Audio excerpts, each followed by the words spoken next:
দ্বৈত নাগরিকত্ব থাকায় চট্টগ্রাম ৯ আসনে জামায়াতে ইসলামীর প্রার্থী ডাক্তার এ.কে.এম. ফজলুল হকের মনোনয়নপত্র বাতিল হয়েছে। শেষ দিনে চট্টগ্রামের ৭টি আসনে যাচাই বাছাই চলে, এর মধ্যে ১৬ জনের প্রার্থিতা বাতিল হয়। বিএনপির সব প্রার্থীর মনোনয়নপত্র বৈধ ঘোষণা করেন রিটার্নিং কর্মকর্তা। শেষ দিনে চট্টগ্রামের ৭টি সংসদীয় আসনের প্রার্থীদের মনোনয়নপত্র যাচাই বাছাই হয়। ফলে সকাল থেকে প্রার্থী ও তাদের সমর্থকদের পদচারণায় মুখর হয়ে ওঠে রিটার্নিং কর্মকর্তার কার্যালয়। চট্টগ্রাম ৯ আসনে ১১ জন প্রার্থীর মধ্যে ৭ জনের মনোনয়নপত্র বৈধ এবং ৪ জনের বাতিল করা হয়।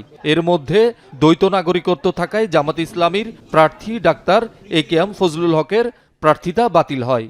আমরা অপেক্ষা করব আমাদের নির্বাচন প্রচারণা শুরু হওয়ার যেদিন আমরা আমাদের প্রতীক বরাদ্দ পাবো সেদিন থেকে আমাদের নির্বাচনের প্রচারণা শুরু হবে।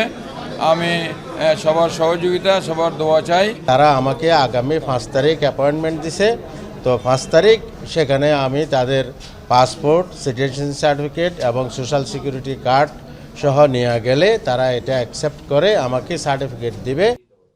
এছাড়া ৮ ও ১০ সংসদীয় আসনে ২২ প্রার্থীর মধ্যে ১৩ প্রার্থীর মনোনয়ন বৈধ এবং ৭ জনের বাতিল করা হয়।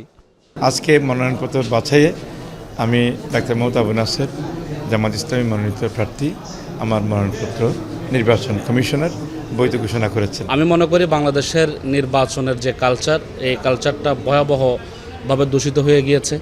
এই কালচারটাকে সংশোধন করা সময়ের দাবি।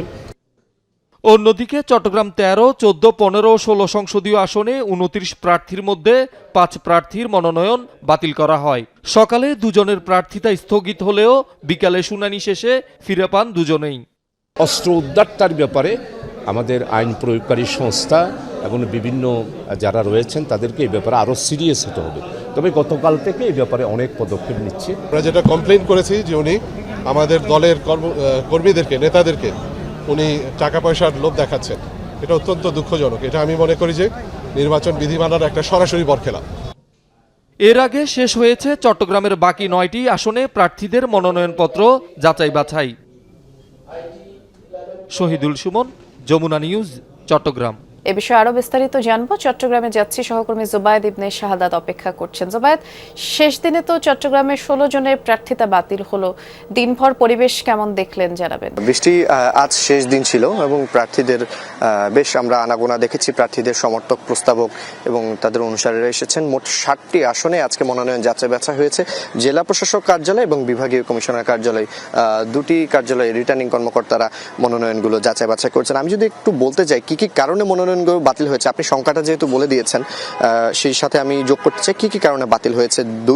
দ্বৈত ভোটার এবং দলীয় মনোনয়নের যে কাগজ সেগুলো প্রদান না করা, ব্যাংক লোন এই বিষয়ে অসঙ্গতি থাকা, ১% ভোটারের সত্যতা না পাওয়া সহ এই ধরনের যে অভিযোগগুলো ছিল এগুলোর কারণে মূলত প্রার্থিতা বাতিল করা হয়েছে। এবং এই যে প্রার্থিতা বাতিল, সেটা এখানেই যে তাদের কার্যক্রম শেষ এমনটা নয়।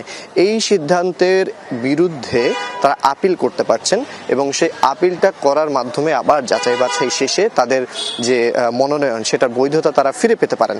এবং আরেকটি বিষয়, আজকে সর্বশেষ কিছুক্ষণ আগে চট্টগ্রামের ১৬ আসনের যিনি স্বতন্ত্র প্রার্থী হয়েছেন লিয়াকত, তার মনোনয়নটা আমরা কিছুক্ষণ আগে বৈধ জানতে পেরেছি। এবং চন্দনাইশ আসনে যিনি জসিম ছিলেন বিএনপি মনোনীত প্রার্থী, তার মনোনয়নটাও আমরা বৈধ হয়েছে বলে জানতে পেরেছি।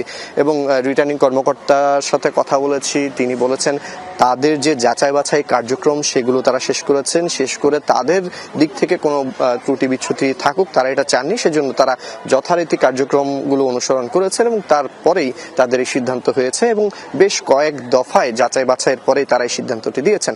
এবং টানা গত কয়েকদিন ধরেই আমরা এই প্রার্থীদের মনোনয়ন যাচাই বাছাইয়ের সংবাদ সংগ্রহ করছিলাম। সেখানে যেই জিনিসটা আমাদের চোখে ধরা পড়েছে সেটা হচ্ছে প্রার্থীদের অনেকের যে প্রার্থিতা বাতিল হয়েছে সে প্রার্থিতা বাতিল হওয়ার প্রধান কারণ তাদের যে সকল নথিপত্র, কাগজপত্র সেগুলোর বিষয়গুলোর জন্য তাদের যে ঝামেলাগুলো সেগুলোর কারণে তারা কিন্তু বেপাকে পড়েছেন। এবং আজকে আমরা যেটা দেখতে পেয়েছি যে মোট ৭টি আসন সবকিছু মিলে ১৬ জনের বাতিল হয়েছে এবং এটার পরে আপিলের সুযোগ থাকছে, তখন বৈধতা ফিরে যেতে পারার সুযোগ আছে। বিস্তারিত জানাচ্ছিলেন, ধন্যবাদ জুবায়েদ।